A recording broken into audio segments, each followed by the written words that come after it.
আসসালামু আলাইকুম রহমতুল্লাহি ওয়া বারাকাতুহু। আমি এখন ঢাকা আন্তর্জাতিক বাণিজ্য মেলার কেন্দ্রে আসছি।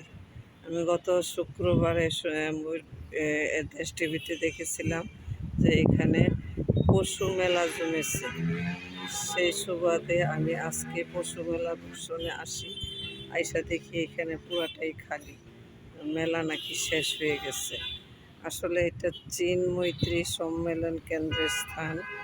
এখানে আন্তর্জাতিক বাণিজ্য মেলা জমে, প্রতি বছরই বাণিজ্য মেলা জমে। এখানে মেলার আয়োজন করা হয়। এবার পশু মেলা জমেছিল। তো এই জায়গাটা আল্লাহ গাইবি বার্তায় এলহামে আমাকে যে জ্ঞান দান করেছে, সে জ্ঞানের এই জায়গাটা হচ্ছে আসলে আয়োজন নামক দরবার শরীফের স্থান।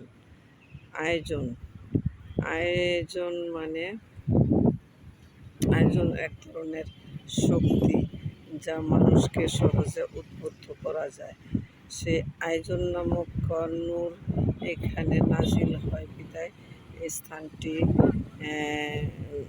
এখানে মেলা বহু বছর যাবৎ মেলা জমে।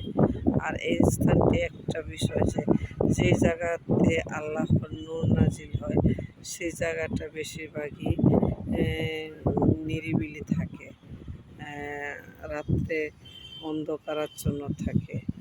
এখানে এমনটাই দেখতে পাচ্ছি যে এখানে এখন অন্ধকার, তেমন আলো নেই, নিরিবিলি, আল্লাহর নূর সঠিকভাবে নাজিল হচ্ছে।